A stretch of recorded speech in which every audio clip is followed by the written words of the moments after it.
O'zbekistonda yer uchastkasidan tegishli hujjatlarsiz foydalanganlik uchun jismoniy shaxslardan undirib kelingan 3 barobarlik yer solig'i tartibi rasman bekor qilindi.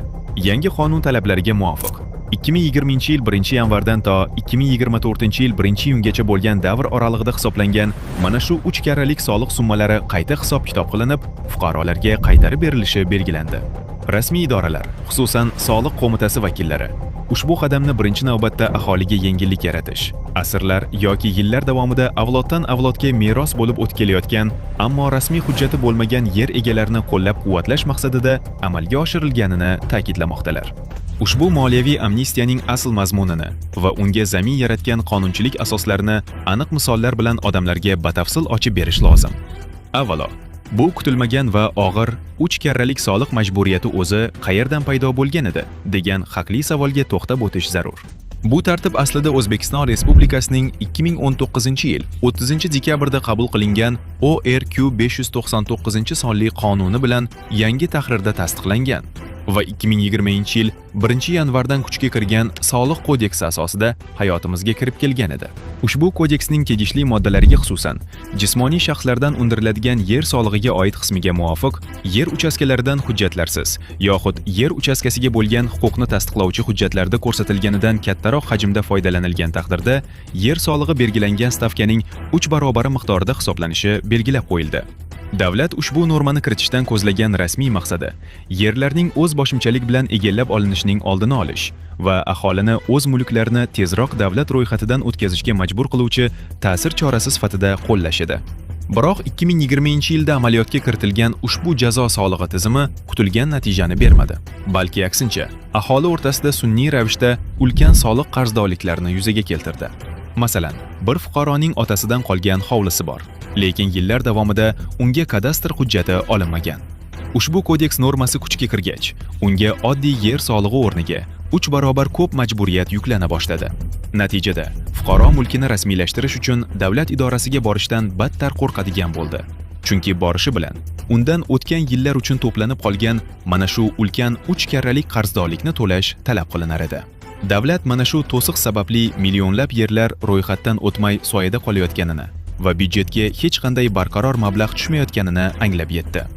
Shu sababli prezidentning 2023-yildagi 192-sonli farmoni va keyinchalik Soliq kodeksining 483-moddasiga kiritilgan o'zgartirishlar bilan ushbu og'ir tartib ma'lum bir davr uchun bekor qilindi va eski qarzlarni kechish orqali aholini tizimga jalb qilish yo'li tanlandi. Diqqat qilish lozimki, Soliq kodeksidagi 3 karralik soliq undirish konsepsiyasi butunlay yo'q qilingani yo'q. U faqat 2020-yil boshidan 2024-yil o'rtasigacha bo'lgan ma'lum bir davr uchungina kuchini yo'qotdi.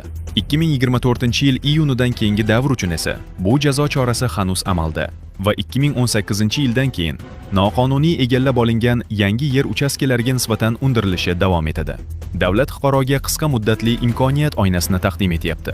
Unga ko'ra, fuqaro eski virtual qarzlardan qutuladi yoki pulini qaytarib oladi. Lekin buning evaziga u 937-sonli yangi qonun doirasida o'z mulkini tezroq rasmiy ro'yxatdan o'tkazishi kerak. Sizning mulkingiz rasmiylashgan kundan boshlab, siz davlatning doimiy yer va mol-mulk solig'i to'lovchisiga aylanasiz.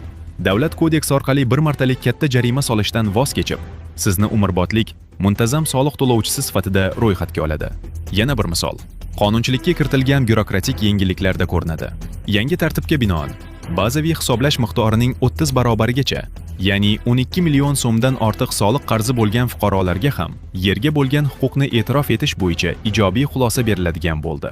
Ilgari atiga 1000 so'm qarzi bor insonning ham hujjat ishlari to'xtab qolgan bo'lsa, endi davlat mayli, 12 milliongacha qarzing bo'lsa ham hujjatingni olaver, keyinroq to'larsan demoqda. Bu iltifot ortidagi maqsad ham bitta: jarayonni maksimal darajada tezlashtirish. Chunki hujjatsiz yerdan soliq undirish qiyin va murakkab. Ammo kadastr hujjati qo'liga teggan fuqarodan mulk egasi sifatida soliq undirish qonunan muqarrardir. Qonundagi eng qiziq va ayyorlik qilingan joyi pulni qaytarish mexanizmidir. Soliq idorasi vakillari ochiq tan olganlaridek, qayta hisoblangan mablag'lar fuqaroning qo'liga naqd pul yoki plastik kartasiga to'g'ridan-to'g'ri tushmaydi. Birinchi navbatda, ushbu ortiqcha to'langan mablag' fuqaroning boshqa turdagi soliqlari, masalan, mol-mulk solig'idan qarzdorligi bo'lsa, o'shani yopishga avtomatik ravishda yo'naltiriladi. Agar unda ham qarzi bo'lmasa, kelgusi yillarning soliq to'lovlari uchun band qilinadi va faqat alohida ariza berilgan taqdirdagina qaytarilishi mumkin. Bu degani, davlat byudjetidan real pul oqimi chiqib ketmaydi, balki tizim ichida ulkan bir o'zaro virtual hisob-kitob operatsiyasi amalga oshiriladi xolos. Biroq bu jarayonda millionlab insonlar soliq ilovalarini yuklab olib, o'zlari va yaqinlarining shaxsiy identifikatsiya raqamlarini PINFL tizimga kiritishga majbur bo'ladilar va shu tariqa to'liq raqamli nazorat ostiga o'tadilar. Xalqqa soliqlarni qaytarish sifatida taqdim etilgan bu tadbir asl mohiyatiga ko'ra davlatning uzoq muddatli strategik iqtisodiy manfaatlarini ta'minlash, yashirin mulklarni ommaviy legallashtirish va muqarrar soliq bazasini kengaytirishga qaratilgan puxta o'ylangan makkorlikdir. Kapitalizm sharoitida davlatning asosiy vazifasi inson muammolarini hal qilish emas, balki turli xil bevosita va bilvosita soliqlar, jarimalar va sun'iy to'lovlar zanjiri orqali oddiy xalqning tinkasini quritib, ularning topgan tutganini shilib olishdir.